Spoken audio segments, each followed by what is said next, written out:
some of the influences that y'all may have came out either sounding like or just looking up to when y'all had their music in the back of your head? Who was those? I want to say Backyard, definitely.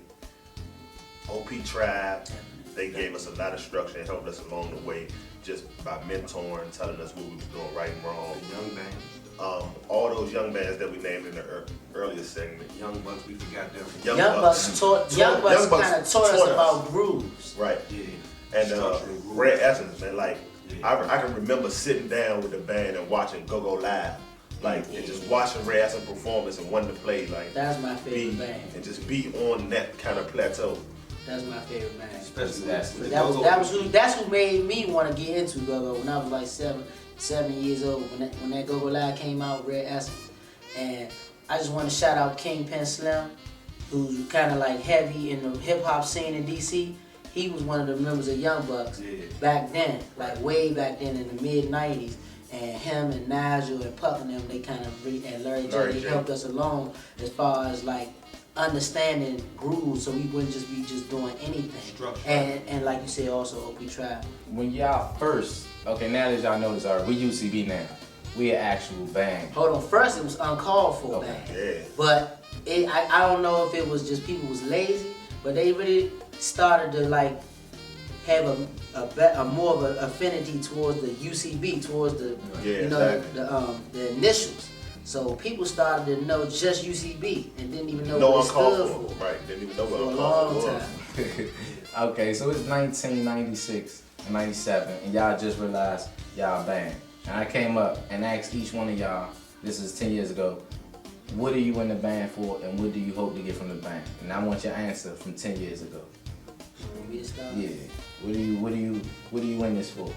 I want to make hit songs and I want to get paid from what I do. I want to make a career out of doing this. You wanted to make a career, but I'm sorry. Me personally, if you'd asked me that question 10 years ago, like, I'm in love with the drums, even to this day. So I didn't care if I was playing gospel or whatever. I just wanted to be able to make great music for all kinds of people. You know what I'm saying? And I found a group of guys that was willing to do the exact same thing, make great music for great people.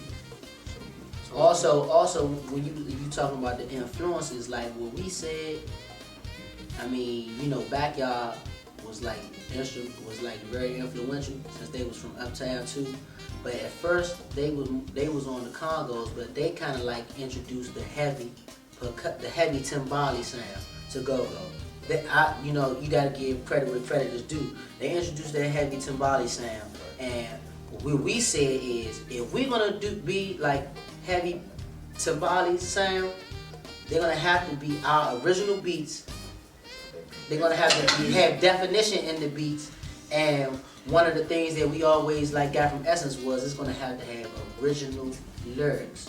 You know what I'm saying? So it could be something to set us apart from sounding like them or sounding like anybody else, because they, you know, at first everything was about the Congos, but they introduced that, so we had that and we took it our own way with the originality portion.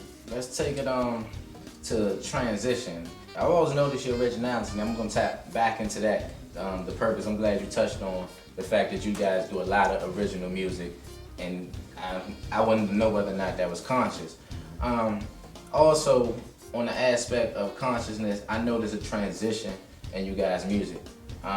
We throw back in 01. I don't know if it came out in 01. You guys probably had the hit. It's commonly known as FMWN. You know, I'm gonna say effing with my brother. Yeah. For lack of a better word, you know what I'm saying? That was in 2002. 2002. Yeah, but we made it up back in like. We made it up a little before that. It wasn't recorded into 2002. Okay, you got you go from that particular track to tracks like Represent. And you got other conscious groundbreaking songs, but I want to just talk about the disparity in those two tracks, are just the message in them. And are you trying to cover a full spectrum, or is that one part member of the band, or another member, or is that everybody is encapsulates that? This is how I'm gonna answer it first, and then I'm gonna let them go. When I look at an artist and they talk, and it's like they really like on the same page with each album, then I know that they're not really dynamic. like well-rounded. That's why I love Tupac so much, is because he tapped into so many different issues of life. Like, all of us is a lot of group of guys, so we're gonna talk about a lot of different things. Even from the first album, Neighborhood Life, the lifestyle we was living, I'm not gonna say it was the best lifestyle, but we was trying. Neighborhood Life was basically recognizing what we were doing and that we needed to escape from there. That was the first album in '99. Now that album had what you would say was the street type of the street like, I guess, direction we was going with the band. And each album had a message song on it, and the more albums we did, I mean, with each album, it would be like we stepping more into the positive direction. Because at first it was Neighborhood Life, you can't escape from the neighborhood life, and then the second album we got next. The message song was the penitentiary is not where you wanna be. That one, and we still was doing our thing, talking about a variety of different topics. Then that's when we moved to Can You See Beyond? Can we go past DC, and can we get past this lifestyle that I guess some people say was negative, that we was a part of?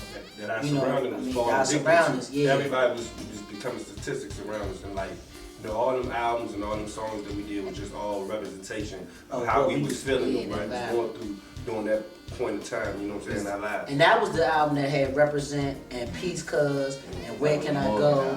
That was that album. And we got a lot of flack from our regular supporters because they were talking about like, did y'all find God yet? And stuff like that, because it was more serious topics or serious issues that we started to talk about, and it was. And I think that creativity needed to be expressed, like, for the whole go-go industry, not just for us, but just for everyone to see that you can also go left with it and still have success. Like, you don't have to be gangster walking, or you don't have to be shooting just women shaking all the time. You know, that you don't have to do that all the time. You can also give something else, because it is people. The Can You See Beyond album was one of my favorite albums because I can remember the discussion that we had amongst each other, and we said that we wanted people to be able to listen to the album with their parents. Yeah. And that was the whole discussion. We wanted people to be able to listen to the album with their parents. And that was when we just was like, when somebody I guess asked us what was our target market, and we was like, we want everybody to listen to our music. From 8 to 80. And everywhere, not just in DC. Right. So that was the album where I guess we just jumped out there and tried to, enhance our creativity.